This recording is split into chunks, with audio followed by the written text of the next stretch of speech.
예수 그리스도의 신실한 증인 짐 엘리엇의 삶과 신앙, 전능자의 그늘, 엘리자베스 엘리엇 지음, 복 있는 사람 출판사.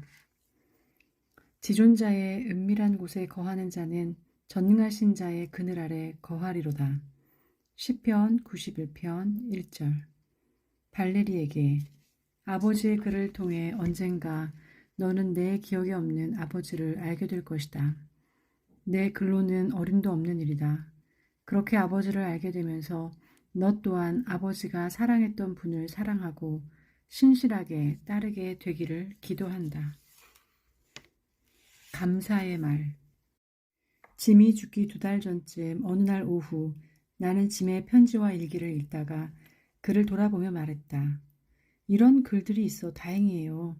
내가 당신의 전기를 쓸 때 필요할 거예요. 짐은 쓸데없는 생각 말라고 한마디 한 뒤 계속 타임지를 읽었다. 짐이 죽은 후 곧바로 나는 그가 남긴 글들을 모으기 시작했다. 내 진정한 친구들인 마릴루 맥컬리, 올리브 플레밍, 바바라 유데리안, 마즈 세인트, 짐 엘리엇과 함께 순교한 다른 4명의 선교사 아내들. 그들은 처음부터 이 일을 적극 지지해 주었다. 그들이 내게 전기 지피를 잠시 중단하고 영광의 문을 써달라고 하는 바람에 나는 항공편으로 뉴욕에 갈 기회가 있었는데 바로 거기서 하퍼 앤 브라더스사의 멜빈 아놀드가 이 책의 초고를 읽게 됐다. 그때 그의 격려와 편집에 관한 지속적인 충고가 아주 큰 도움이 됐다. 짐의 가족들은 짐의 성장 배경과 어린 시절에 관한 자료를 제공해 주었고 짐한테서 받은 모든 편지를 사용하도록 호의를 베풀어 주었다. 짐의 부모인 포틀랜드의 포레드 엘리엇 부부, 짐의 2 형인 포틀랜드의 밥과 페루 유리마과스의 버트, 짐의 여동생인 일리노이 휘튼의 제인 호손에게 깊은 감사를 드린다. 짐의 학창시절을 회고해 준 포틀랜드의 그의 친구 워너 더치와 웨인 매크로스키, 짐의 어린 시절을 생생히 들려주고 짐한테서 받은 편지를 내준 오리건 아스토리아의 딕 피셔, 남편 피트한테 온 짐의 편지를 사용하게 해준 올리브 플레밍, 고등학교 때 짐이 자신의 삶에 미쳤던 영향을 이야기해준 시애틀의 이블린 코검, 짐이 멕시코 자기 집에 방문했던 이야기를 들려준 론 해리스, 짐한테서 받은 편지를 제공해준 수단의 일리노어 밴드보트와 에콰도르의 빌 캐더스, 그리고 대학 시절의 추억을 들려준 코스타리카의 내 남동생 데이브 하워드에게도 감사를 전한다. 뉴저지의 샘 세인트는 고맙게도 원고를 읽고 귀한 조언을 아끼지 않았다. 에콰도르 셀메라의 마델 센세니와 루스 키나얀이 많은 참조 성경 구절을 확인해 준 것도 큰 도움이 됐다. 내가 지필에 전념할 수 있도록 이곳 정글 본부의 모든 책임을 사실상 도맡아준 빌과 아이린 캐더스에게 특별히 감사드린다. 1958년 4월 에콰도르 샨디아에서 엘리자베스 엘리엇. 초판 서문. 우리가 그의 계명을 지키면 이로써 우리가 저를 아는 줄로 알 것이요 저를 아느라 하고 그의 계명을 지키지 아니하는 자는 거짓말하는 자요 진리가 그 속에 있지 아니하되 누구든지 그의 말씀을 지키는 자는 하나님의 사랑이 참으로 그 속에서 온전케 되었나니 이로써 우리가 저 안에 있는 줄을 아노라. 저 안에 거한다 하는 자는 그의 행하시는 대로 자기도 행할지니라. 요한일서 2장 3절로 6절. 주후 90년경 요한의 첫 서신에 쓰여진 이 말 속에 짐 엘리엇의 삶의 핵심이 들어있다. 순종하면 그분을 아는 것이다. 순종은 하나님께 대한 사랑의 표현이다. 순종한다는 것은 우리가 하나님 안에 거한다는 뜻이다. 그분 안에 거하면 우리도 예수님의 행하시는 대로 행하게 된다. 이 책의 독자들 중에는 하나님을 모르는 이들도 있을 것이고 말로는 안다고 하지만 요한의 말대로 진리가 그 속에 있지 아니한 이들도 있을 것이다. 그런가 하면 그분을 알고 그분께 순종하지만 때로 그 암과 순종의 가치에 의문이 드는 이들도 있을 것이다. 이 책은 세 부류 모두에게 할 말이 있다. 첫째 부류의 사람들이 하나님을 알기 원한다면 이 책을 통해 그 길을 배울 수 있다. 둘째 부류 사람들은 자신의 고백에 행함이 따르지 않으므로 큰 것을 놓치고 있음을 깨달을 수 있다. 셋째 부류 사람들은 지금 걷고 있는 길에 새 힘을 얻을 수 있다. 짐의 목표는 하나님을 아는 것이었다. 그의 길은 순종이었다. 순종은 그의 목표를 이룰 수 있는 유일한 길이었다. 짐의 결말을 특별한 죽음이라고 칭하는 이들도 있다. 그러나 죽음에 관해 말할 때마다 짐은 많은 사람들이 하나님께 순종하다 죽었음을 조용히 지적하곤 했었다. 사람들은 짐과 그와 함께 죽은 이들을 영웅으로 순교자로 칭송했다. 나는 찬동하지 않는다. 본인들도 찬동하지 않을 것이다. 그리스도를 위해 사는 것과 그리스도를 위해 죽는 것이 그토록 크게 다른 일이란 말인가? 후자는 전자의 논리적 귀결이 아닌가? 뿐만 아니라 하나님을 위한 삶은 그 자체가 사도 바울의 말대로 날마다 죽는 것이다. 그리스도를 얻기 위해 모든 것을 잃는 것이다. 그렇게 우리 목숨을 버릴 때 우리는 그것을 도로 얻는다. 인간과 하나님의 관계란 아주 실제적인 것이다.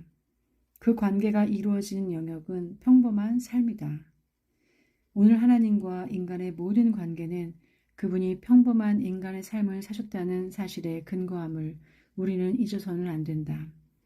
그분은 마국간에서 태어나 목공소에서 땀 흘리시고 작은 어선에서 설교하시고 지친 몸으로 우물가에 앉아 매춘부와 함께 대화하시고 보통 사람들과 함께 먹고 마시고 걸으시다 비참한 죽음을 맞으셨다. 모두가 우리로 하여금 당신을 알아보게 하시기 위함이었다. 아무도 그분을 영웅이나 순교자로 칭하지 않았다. 그분은 그저 아버지께서 명하신 일을 하시되 기쁨으로 하셨을 뿐이다. 그분을 알고자 하는 이들은 그분과 같은 길을 걸어야 한다. 성경적 어휘에서 순교자란 바로 그것이다. 순교자란 단순히 증인이란 뜻이다. 살든 죽든 우리는 증인으로 부름받았다. 그의 행하시는 대로 우리도 행하는 자가 돼야 한다는 말이다. 나는 짐 엘리엇이 그런 이들 중 한 사람이었다고 믿는다. 그의 편지와 일기가 내 그런 믿음의 구체적 근거다. 나 혼자 움켜쥐고 있을 글들이 아니다. 그것은 인류의 이야기의 한 부분이요. 전능자와 관계 맺은 한 인간의 이야기다. 실화다. 짐은 1948년에 내게 이렇게 썼다. 나는 사전에 깊은 생각 없이 그저 말하듯 씁니다. 잉크병에 남아있는 편이 차라리 좋을 말을 괜히 떠벌릴 때도 있습니다. 브라우닝은 자기가 어렸을 때 써놓은 글이 무슨 말인지 긴가민가해 이렇게 말했다고 합니다. 내가 이 글을 쓸 때는 그 뜻을 아는 이가 하나님과 나 둘이었다. 지금은 하나님만이 아신다. 그러니 헷갈리는 부분이 있거든 버리십시오. 간혹 과잉 생산으로 해를 자초하는 부질없는 일짐으로 알고 무시하면 됩니다. 1952년에 나는 짐에게 그의 편지 한 통을 발췌해 친구에게 보냈다고 말한 적이 있다. 짐은 거기에 대해 이런 답신을 보내왔다. 당신이 내 편지를 남한테 보내는 것이 나는 썩 내키지 않습니다. 당신처럼 이해심이 많다면 모를까 그렇지 않은 사람이 내 편지를 읽을지도 모른다고 생각하면 단 한 페이지도 쓸 마음이 안 납니다. 솔직히 고백하건대 나는 편지 쓸 때 당신을 감동시키려 하지 않습니다. 붙이기 전에 다시 읽어보는 일도 거의 없고 문법과 맞춤법도 별로 신경 쓰지 않습니다. 필체가 엉망이라는 것도 압니다. 남에게 내 글을 보낼 때는 당신이 외관을 꼼꼼히 검열하여 괜찮은 부분을 잘 골라서 보내주기 바랍니다. 나는 그의 글을 꼼꼼히 검열하여 고르지 않았다. 내가 아는 짐의 모습을 그대로 충실히 보여줄 내용이라면 그대로 다 실었다. 독자들은 짐의 글 속에서 계속 반복되는 생각을 보게 될 것이다. 아울러 독자들은 몇몇 장에서 내가 그의 성품을 보다 인간적 측면은 빼버리고 그의 영혼의 성장을 보여주는 글만 싣지 않았나 하는 생각도 들 것이다. 이 두 가지, 반복, 영혼의 훈련을 길게 다룬다는 것에 대해 나는 이렇게 말하고 싶다. 나는 내가 선별하는 글로 짐의 글 전체의 분위기를 그대로 대변코자 각별히 고심했다. 즉 주어진 주제나 주어진 기간의 발췌문 수가 전체 편지와 일기의 내용에 정비례하게 했다. 그의 글이 유난히 형이상학적 내용으로 가득 찬 시기도 있었고 평범한 일상사를 이야기한 시기도 있었다. 20살 때 짐은 이렇게 기도했다. 주님, 성공하게 하소서. 높은 자리에 오른다는 뜻이 아니라 제 삶이 하나님을 아는 가치를 드러내는 전시품이 되게 하소서. 누구보다 친밀하게 그와 함께 산 내게 그의 삶은 과연 그랬다.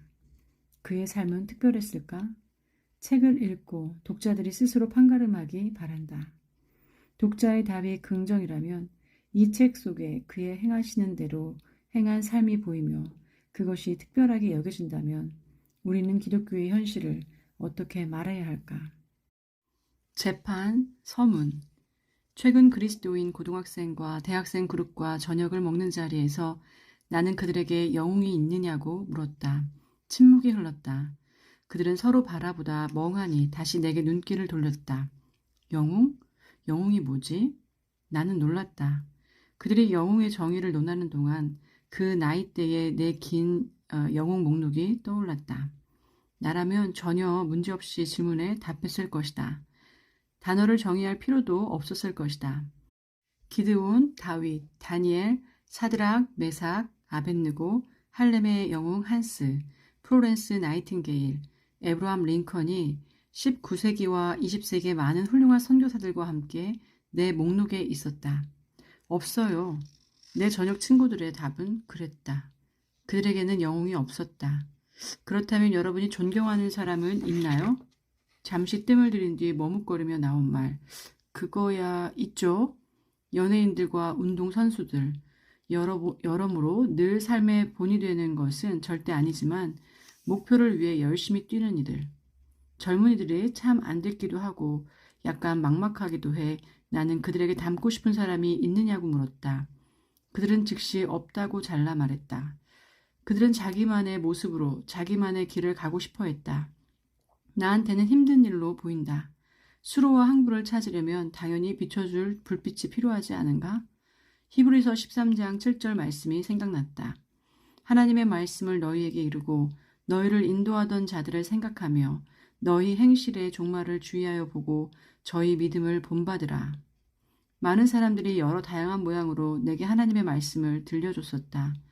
그중 첫째는 우리 부모님이다.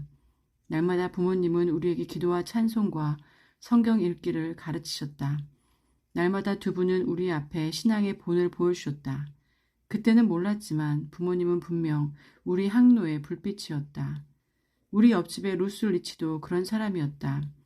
10살 난 내게 15의 루스 언니는 가히 신적인 존재였다. 무엇보다 내 눈에 루스는 어른이었다.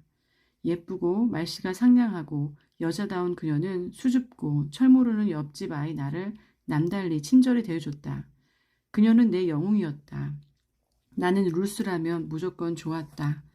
머리 모양도 걸음걸이와 말투도 그녀처럼 하고 싶었다.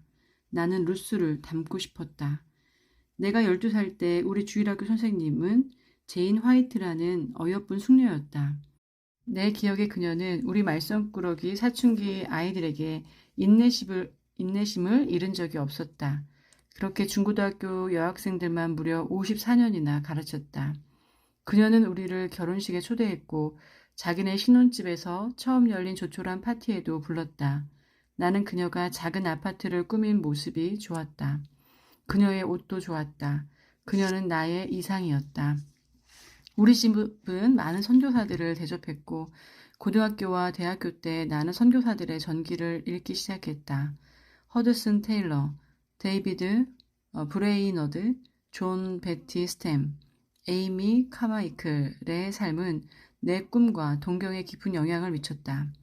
앞에 말한 내가 직접 알고 지냈던 사람들과 마찬가지로 그들은 나의 모델이 되었다. 성경 외에 다른 어떤 책보다 이 책, 전능자의 그늘이 자기 삶에 가장 깊은 영향을 미쳤다고 내게 말해준 젊은이가 수백 명에 달한다. 과장이 아니다. 그들은 대개 영웅이라는 단어를 쓰지는 않는다. 하지만 표현 방법은 얼마든지 많이 있다. 그들은 내게 짐 엘리엇이 하나의 영향력이었다고 말한다. 역할 모델이라고 말하는 이들도 많다. 이 책이 내 삶을 바꿔놓았다고 고백한 이들도 있다. 경고로 삼자. 책이란 조심해서 읽을수록 좋은 법이다. 이 사람의 이야기는 세 가지 역할을 할 수 있다. 첫째, 모방의 대상을 제시한다. 절대 완벽한 모델이 아니라 우리 모두와 성정이 같은 사람이로돼 하나님께 마음을 정한 자다. 둘째, 금세기 한 실존 인물의 28년 생애를 통해 하나님의 주권적 사랑의 틀을 보여준다. 셋째, 순종은 큰 대가를 수반하지만 순종의 보상은 값으로 따질 수 없는 것임을 실증해준다. 짐의 표현대로 우리가 이룰 수 없는 몇 안 되는 것 중 하나가 바로 그것이다.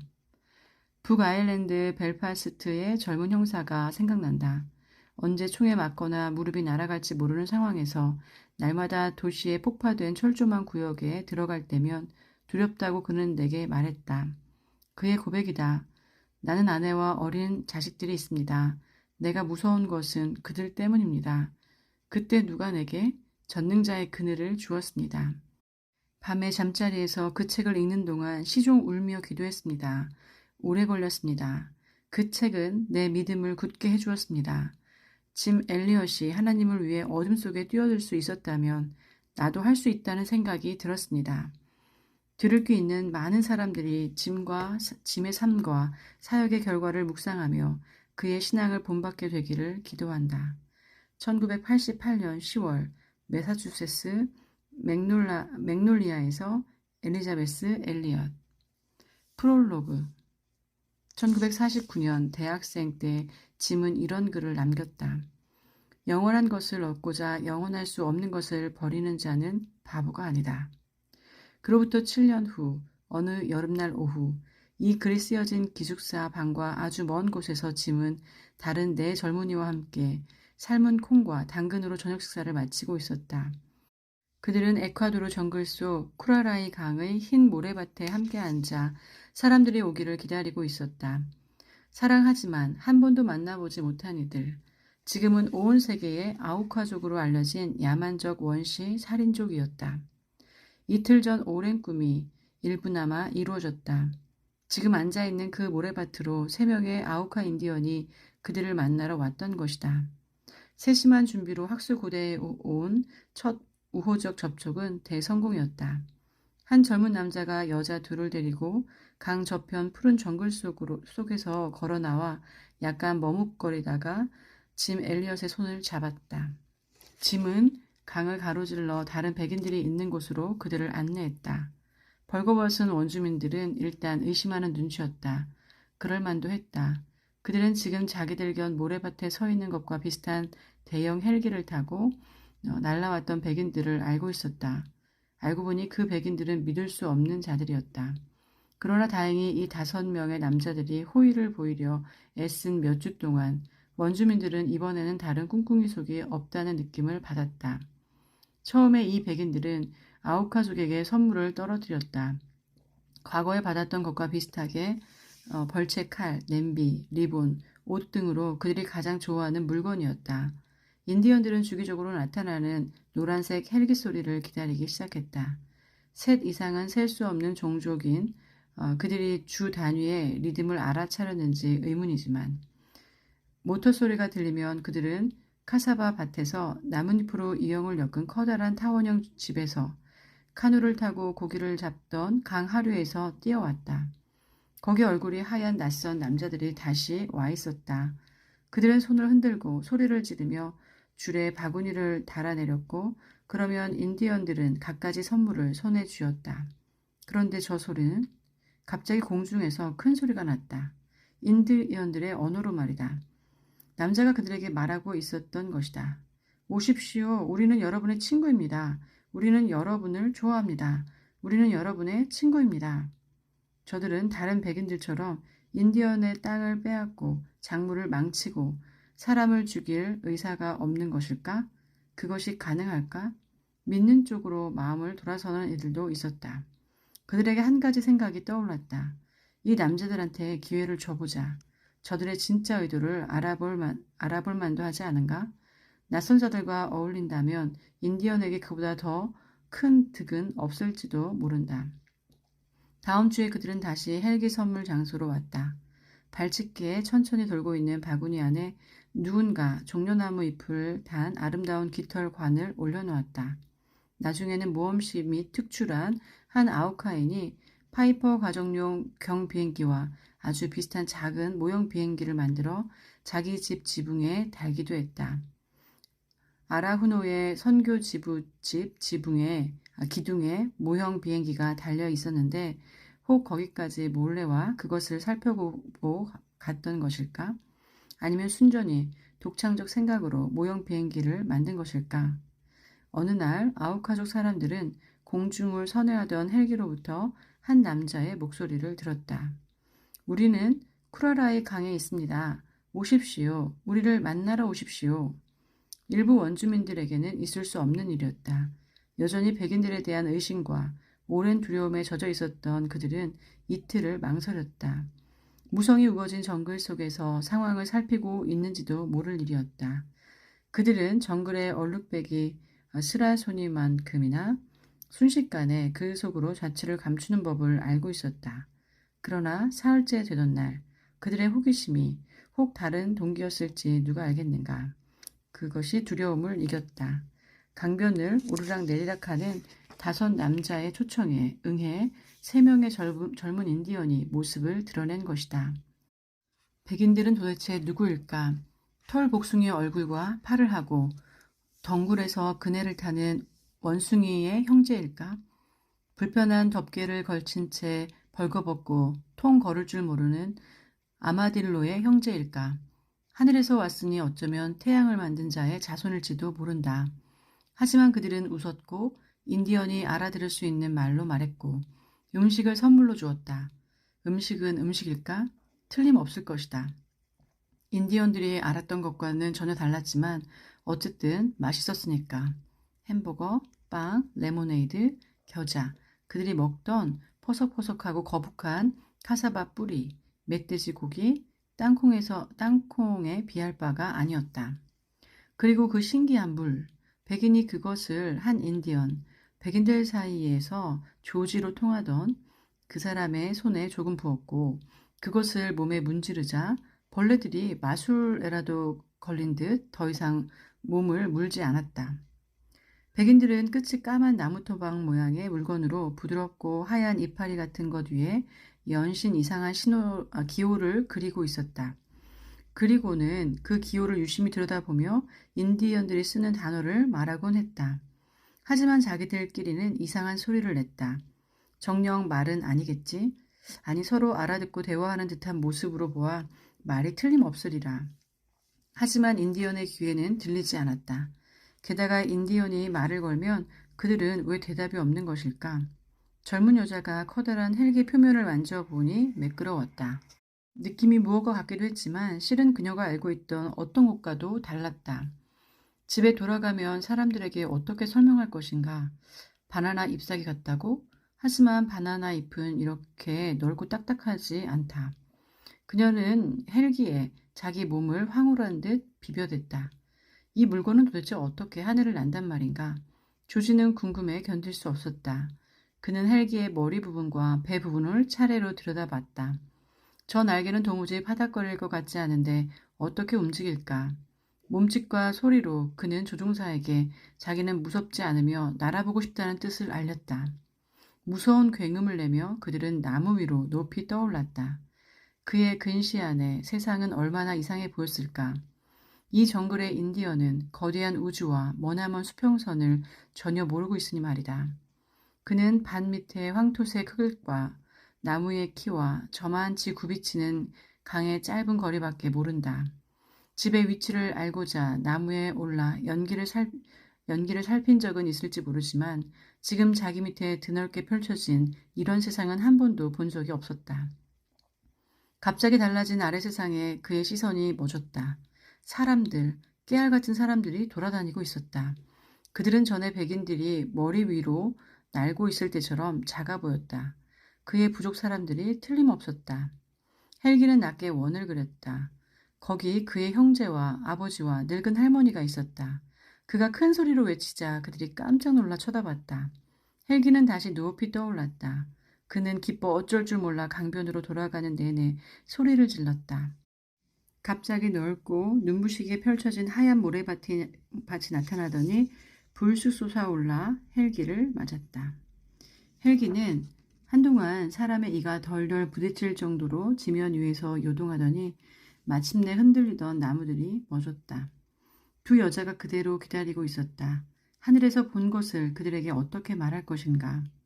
오후 늦게 젊은 여자는 낯선 남자들을 떠날 때가 됐다는 생각이 들었다. 그들은 도무지 자기에게 욕심이 없어 보였다. 그녀는 모래 활주로를 달려 내려갔다. 조지가 뒤에서 불렀으나 그녀는 들은 척도 안 했다. 결국 그녀가 정글 속으로 사라지자 남자도 따라갔다. 나중에 나이 든 여자도 그 뒤를 따랐다. 가파른 언덕을 넘고 진흙길을 지나 마을로 돌아온 그들은 경험을 얘기하느라 숨이 턱에 찼다. 그러나 그들 속에 덥수룩한 검은 머리들은 이야기를 들으며 말없이 고개를 저었다. 귓볼에 박힌 발사나무 귀고리 사이로 어두운 음모가 꾸며지고 있었다.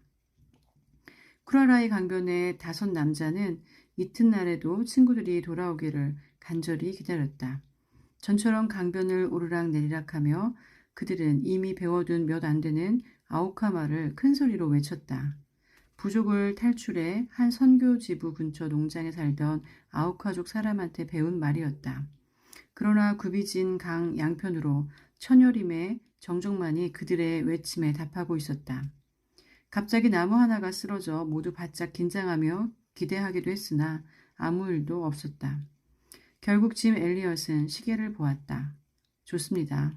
5분만 더 기다렸다 안 오면 돌아가겠습니다. 곧 생각을 거두고 다시 지혜롭게 기다렸으나 기나긴 오후는 그들의 노심초사에 아무 보상도 가져다 주지 않았다. 이웃들은 회의를 하고 있는 것이 분명했다. 다시 돌아가 백인들을 마을에 받아들일 것인가? 누가 갈 것인가? 백인들이 얼마나 간절히 애타게 기다리고 있는지 그들은 알 수 없었다. 일요일 아침이 환히 밝았다. 이번에도 하나님은 기도를 들어주셨다. 강물이 불지 않아 좁다란 착륙 공간이 그대로 남아 있었던 것이다. 하늘도 비행하기에 좋았다. 조종사 네이트는 이륙했다. 인디언 마을 위를 선회하노라니 10명의 아우카 사람이 눈에 띄었다. 그들은 4명의 외국인이 기다리고 있는 곳으로 강변을 따라 걸어오고 있었다. 됐습니다. 오고 있습니다. 파이퍼가 강변에 털털거리며 앉자마자 그는 소리쳤다. 네이트의 아내는 예상 접촉을 무선으로 교신받고 오후 4시 반에 다시 대기해달라는 부탁을 받았다. 점심시간이 지났다. 백인들은 모래밭에 모형 정글과 모델하우스를 만드느라 바빴다. 원주민들이 자기들을 받아들여 함께 살게 해줄 만큼 관심이 있을 경우 활주로를 만드는 법을 일러줄 심사에서였다. 이어 5 선교사는 늘 그랬듯이 함께 찬송을 불렀다. 누가 먼저랄 것도 없이 자연스레 시작된 찬송을 그들은 기쁘게 불렀다. 우리를 지키시는 방패, 주님을 의지해. 적과 싸우러 갈 때 우리 홀로 아니네. 주 능력으로 우리를 안전히 지키시니 주님만 의지하고 주 이름으로 나가네. 구원의 머리 되신 오 주님의 이름으로 모든 이름 위에 뛰어난 복된 그 이름 예수 우리의 의 우리의 든든한 기초 우리의 영광의 주 우리의 사랑의 왕 우리는 심히 약해도 믿음으로 나가네. 날마다 주님의 은혜 더욱 사모하면서 우리의 심령 속에 승리의 노래 울리니 주님만 의지하고 주 이름으로 나가네. 우리를 지키시는 방패 주님을 의지해. 전쟁은 주님의 것 찬양도 주님의 것 영광의 진주문에 우리 들어가는 날 승리한 우리 영원히 주님만 의지하리. 그들은 여태까지 조금도 착오 없이 인도에 오신 그분께 자신들과 신중히 세워온 모든 계획을 맡긴 채 아우카족을 기다렸다. 그날 오후 4시 반이 채 못되어 5 동료의 시체 위로 쿠라라의 강물이 말없이 흘렀다. 그리스도의 길을 들고 그리스도를 전해러 주러 왔건만 바로 그들의 손에 목숨을 잃은 것이다. 세상은 이 일을 비극의 악몽이라 불렀다. 세상은 짐 엘리엇의 신조 앞부분에 담긴 진리를 깨닫지 못했다. 영원한 것을 얻고자 영원할 수 없는 것을 버리는 자는 바보가 아니다. 일부 오리건 포틀랜드 1927년부터 1945년 1. 뿌리 깊은 신앙의 집안 여호와의 집에 심겼으며 우리 하나님의 궁정에서 흥왕하리로다. 시편 92편 13절 19세기 중엽 휴런호와 이리호 사이에 화렵수 감목이 우거진 시골 온타리온, 캐나다 동부 지역. 여기는 아직 반쯤은 미개척지였다. 싸고 좋은 땅이 많다는 전망을 보고 그곳으로 밀려든 많은 사람들 중에 스코틀랜드 남쪽 경계 출신의 엘리엇 집안이 있었다. 그들은 토론토 서쪽 160km 지점 몰즈웨스 근처의 작은 시골 마을에 정착했다. 잡화점이 2곳, 교사 1채, 여관, 대장간 2곳, 그리고 교회 2곳으로 이루어진 마을이었다. 두 교회 중 엘리엇 가정은 당연히 스코틀랜드 장로교회를 택했다. 그들이 스코틀랜드 북부 출신의 맥 엘리어스터 집안을 만난 것이 거기였으므로 그것은 상서로운 선택이었다. 일요일마다 엘리엇 집안의 8아이는 맥 엘리스터 집안의 11아이와 어울렸다. 이 우정은 결국 4쌍의 엘리엇, 맥 엘리스터 집안 간 결혼으로 이어지고 그리하여 36명의 양쪽 사촌이 생기게 된다. 4쌍 중 하나인 존과 마가렛 엘리엇은 과수원과 목초지로 둘러싸인 언덕의 작은 목조 가옥에 살았다. 정직한 거래로 소문난 근면한 가축 상인이었던 존은 어떻게든 8자녀에게 정직한 노동의 가치를 가르치려고 했다. 그럴 기회는 얼마든지 있었다. 그들은 9월부터 5월까지 기나긴 겨울이면 외양간에 가축을 먹여야 했고 부엌 뒤쪽 커다란 나뭇간을 계속 채워야 했고 작물을 심고 김 메고 거두고 저장해야 했으며 단풍나무 수액을 받아 조려야 했다. 물론 젖소 우유도 짜고 닭 모이도 줘야 했다. 거기다 어머니가 심한 천식에 자주 걸리곤 했기 때문에 집안일까지 아이들이 해야 했다. 그래서 결국 장남 프레드는 학교를 그만두고 집을 돕지 않을 수 없었다. 남은 정식 교육의 기회는 잃었으나 프레드는 책을 탐독했고 목공일과 기계 손질로 아버지를 도우며 많은 실제적 기술을 익혔다. 10대가 되자 프레드는 동생 윌과 함께 서스케처원 추수지로 일하러 갔다가 거기서 다시 브리티시 컬럼비아, 캐나다의 서부 지역으로 갔다. 프레드는 13살 때 주님의 재림이 임박했다는 사실을 배우며 회심했지만 인생이란 철저히 하나님께 드려질 때에만 살 가치가 있음을 깨달은 것은 브리티시 컬럼비아에서 해리 아이언사이드의 가르침을 받고서였다. 프레드는 삶의 헌신을 결단했고 후에는 북서부 시골 지방을 돌며 설교하는 아이언사이드 씨를 따라다니기 시작했다. 존과 마가렛 엘리엇이 온타리오에서 결혼할 그쯤 서부로 가자는 구호가 스위스 베른 출신의 한 청년을 매혹했다. 그의 아버지는 베른시의 토목기사였다. 청년 에밀 루긴불은 우선 돈이 되는 대로 콜로라도까지 갔다가 거기서 대장장이로 일해 돈을 모아 워싱턴주의 농가를 장만했다. 어느 날 리본 제조업자의 딸이 미국에 왔다는 소문이 들렸다. 스위스 고향에서 에밀과 함께 성가대에 섰던 여자였다. 에밀은 지체 없이 그녀에게 편지를 썼다. 에마 모로를 설득해 서부로 오게 하자마자 에밀 루긴불은 지금의 워싱턴주 루즈벨트에서 3km쯤 떨어진 한 감리교 목사의 농가에서 그녀와 결혼식을 올렸다. 에밀은 에밀턴 동부 광활한 초원에 물을 끌어내 아름다운 오아시스를 꾸미고는 각종 채소와 화훼는 물론 철따라 사과, 배, 자두, 복숭아, 버찌, 살구, 포도, 딸기를 거두었다. 결실이 풍성해 집안 식구는 물론 이웃 건지 농가에도 고루 돌릴 수 있었다. 농부들은 짐 마차를 끌고 와 첨가물을 상자에 양껏 담아갔다. 뜰이나 밭 중 작물이 없는 곳은 양떼의 초장이었다.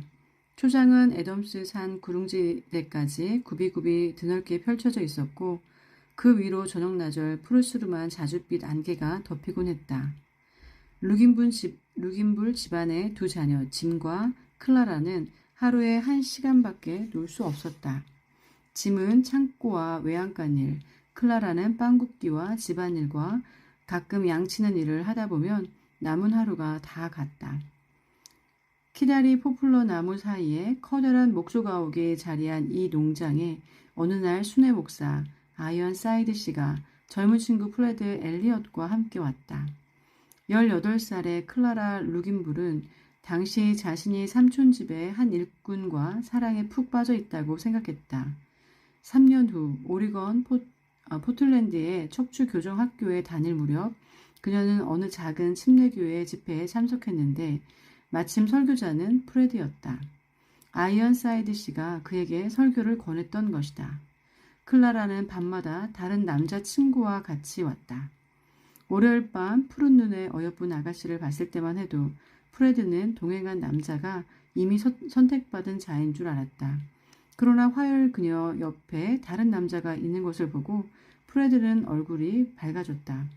수요일 다시 남자가 바뀐 것을 본 프레드는 자신에게도 희망이 있다고 생각하고 목요일 그녀에게 집에 바래다 주어도 좋을지 물었다. 그날 이후로 둘은 날마다 만났다. 부활절 프레드는 그녀에게 백합을 보냈다. 서신 교환이 시작되어 2년간 지속되다가 결국 1918년 클라라의 졸업과 함께 둘은 결혼했다. 그들은 4년간 시애틀에 살았다. 클라라는 척추 교정원을 열었고 프레드는 퓨젯 사운드 지역에서 전도자로 일했다. 1921년 큰아들 로버트가 태어났다. 이듬해 그는 오리건 포틀랜드로 이사했다. 몇 년 전 클라라의 아버지가 여름 별장으로 사두었던 작은 집이었다. 거기서 세 자녀가 더 태어났다. 1924년 허버트, 1927년 짐, 1932년 제인의 순서였다. 자녀에 대한 책임을 가장 중시했던 클라라는 집안일을 소상히 살피기 위해 거실 한쪽에 척추 교정 사무실을 마련했다. 아이 보는 사람을 따로 둘 생각은 한 번도 하지 않았다. 가족들이 함께 할 수 없는 일이라면 안 하면 그만이었다. 엘리엇 집안 아이들은 생후 6주 때부터 예배와 주일학교에 참석했다. 어머니 클라라는 어른 예배 동안 조용히 앉아 있는다고 애한테 해로운 것이 아니다. 오히려 신경 발달에 좋다고 잘라 말했다. 종교를 억지로 주입하는 어리석음에 대해서라면 이 부모는 전혀 걱정해 본 일이 없었다.